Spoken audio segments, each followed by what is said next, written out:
palihog, manlingkod. Mga kaigsuunan kong Dabawenyo, ladies and gentlemen, mga kababayan, Assalamualaikum warahmatullahi wabarakatuh. Madayaw, umayong adlaw, kaninyong tanan, magandang araw sa inyong lahat.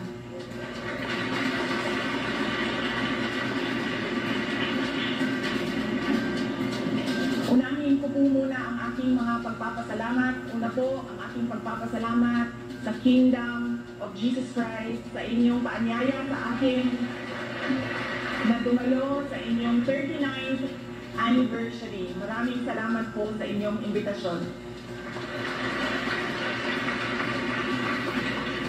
Pangalawang pagpapasalamat ko po ay mula po sa akin personal. Ang pagpapasalamat ko sa tulong ninyo, sa kampanya ninyo, sa suporta ninyo at sa boto ninyo para sa akin noong nakaraang halalan ng taong 2022. Ang susunod na pagpasalamat ay mula sa akin pa din, personal din sa akin ang pagpapasalamat sa inyong lahat sa suporta ninyo sa aking trabaho noon sa Department of Education at patuloy na suporta ninyo sa aking opisina, ang Office of the Vice President.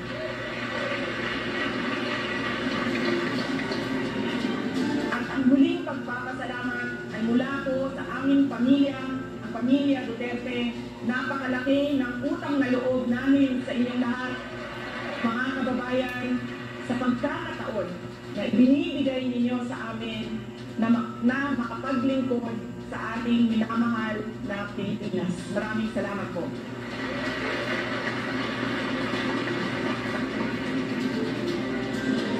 Nasabi ko na po,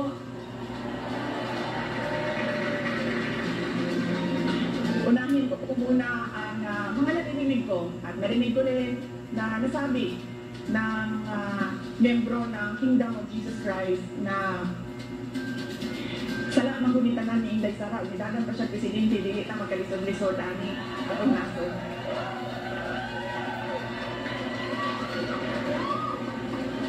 In another forum, I will thoroughly explain myself kung bakit ganon ang nangyari at ganon ang desisyon ko. Pero sa ngayon, hinihingi ko lang ang patawad ninyo na nagkamali ako.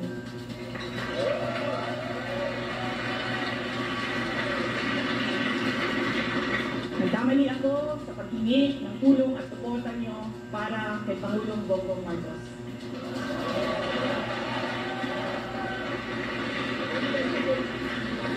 I was on the mistaken belief that we were together on the platform of unity and continuity.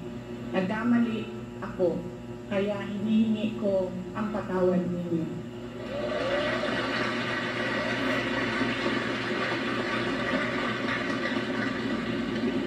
You know, this has been going on for 9 days, ang assault sa inyong Kingdom Nation, at I could not come earlier dahil meron ding atake sa opisina ng pangalawang Pangulo at hindi ko maiwanan ang aking mga kasamahan doon sa Office of the Vice President.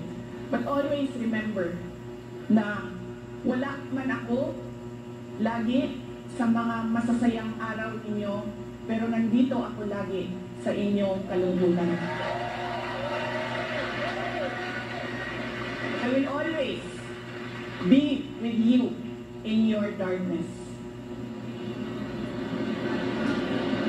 Bago ako pumunta dito, doon sa Manila, sinabihan ako, huwag kang lumapit sa KOJC dahil talo ka dyan. Kalaban mo administrasyon, kalaban mo dayuhan na superpower. Sabi ko sa taong nagsabi sa akin noon, walang contest, hindi ako matatalo. Walang kompetisyon, bakit ako matatalo? They may be a minority,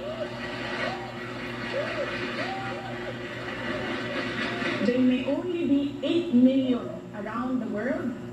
Sabihin na natin na 6 million lang doon ang Pilipino. pero Pilipino pa rin sila.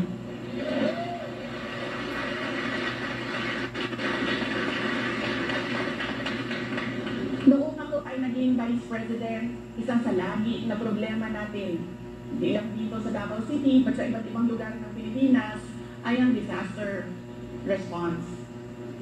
So nung ako ay umupo, in-institutionalize namin ang Disaster Operations Center ng Office of the Vice President.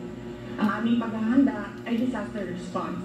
Pinaghandaan namin ang baha, pinaghandaan namin ang Dilubyo, typhoon, pinaghandaan namin ang earthquake, lahat ng maisip mo na kalamidad, pinaghandaan namin. Pero, nasabi ko doon sa mga kasamahan ko sa Office of the Vice President, we have not prepared for a crisis such as the Kingdom of Jesus Christ. So anong sabi ng libro natin dyan sa Disaster Operations Center? Ano ang dapat natin gawin sa crisis at disaster na ito? Lahat sila walang masagot. Kahit ako matagal, ako nag-isip kung ano ba ang response namin. Because this is a crisis. It is a disaster. Ano dapat ang tugon ng Office of the Vice President? At isa lang ang naisip ko. Sabi ko, as Vice President and as a Dabawenyo, I will be there to comfort them.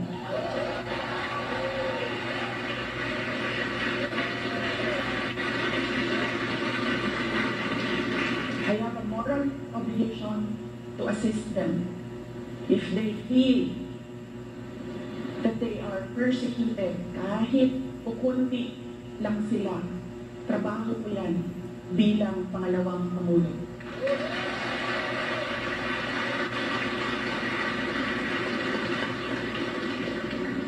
Doon din sa amin, sa Office of the Vice President, sabi nung isang kasamahan namin, doon sa USEC namin, sabi niya, Lisette, ano bang matutulong ko kay Inday Sara? Naaawa na ako sa kanya. Sabi ko, tinanong ako ng USEC, sabi ko, excuse me, hindi ako kawawa. Hindi tayo kawawa sa Office of the Vice President. Dahil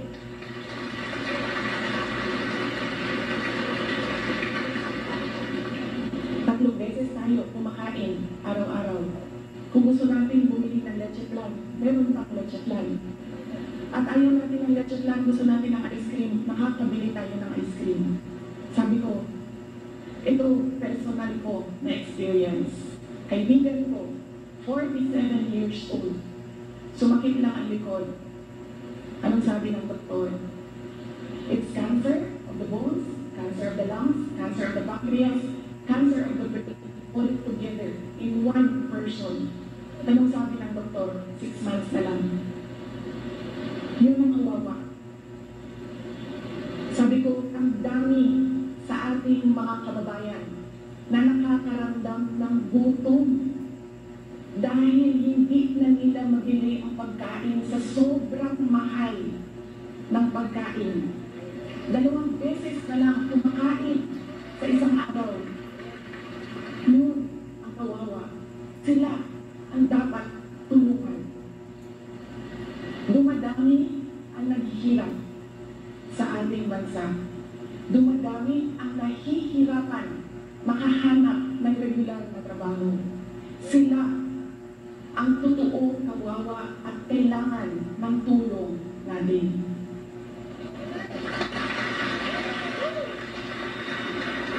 Ilang beses sa pag-atake sa akin, paulit-ulit ko sinabi, magtrabaho muna tayo. Because we owe it to our countrymen, because we made promises on stage in front of everybody na we will do something for our country. Paulit-ulit yan noong 1 taon. Hanggang ngayon sinasabi ko, magtrabaho muna tayo.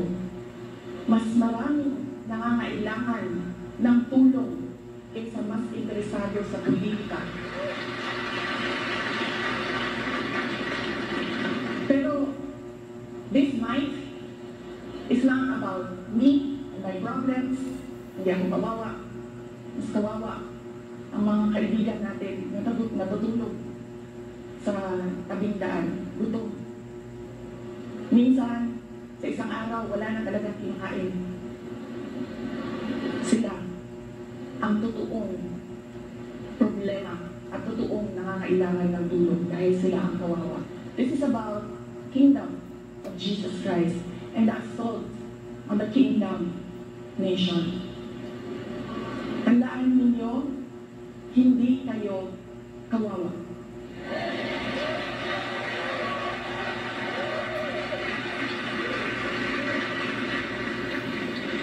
Tungod kay ang langit ng amahan naa permi kanila.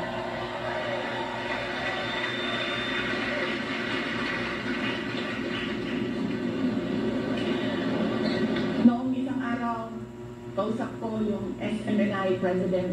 Sabi ko sa kanya, "Sir, bigyan mo ako ng update sa mga tao." Sabi niya sa akin, 3,000 kapulis, 4,000 kapulis, 5,000 kapulis, ilang ipadala din niya sa Kingdom Nation. Nalisang na ang mga tao. Nangahaglok na sila. And then I said, mali na malisang. Mali na mahaglok. Kay baon mo ano? Gipadalahan mo og 5,000 kapulis na inyong istoryahon, na inyong ipasabot, na unsa na ang atong nasod, asa na ang rule of law.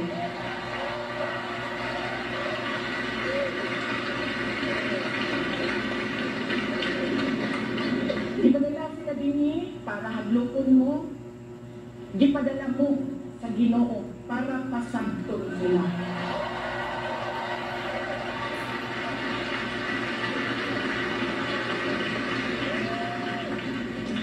If they come from a place of violence, the Kingdom Nation is the expert on peace.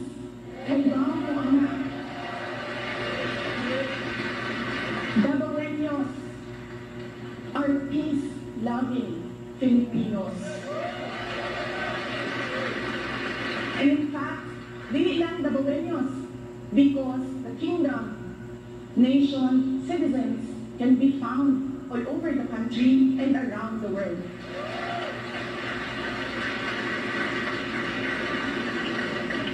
Kung ang kidalanin nila, they bring you violence, give them peace. Show them peace.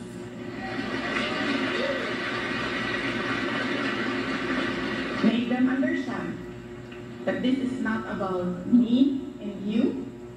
It is about the abuse of power and the assault on the freedom of religion.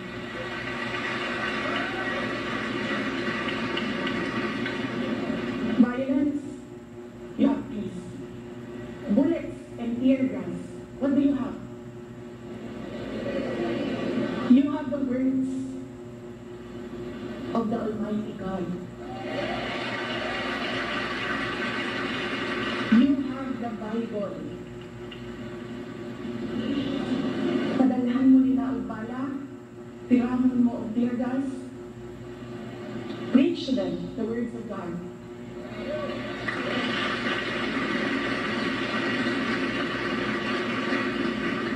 Pangtulo, if they come from the evils of Satan, what do you have? You have the goodness of the Lord Jesus Christ.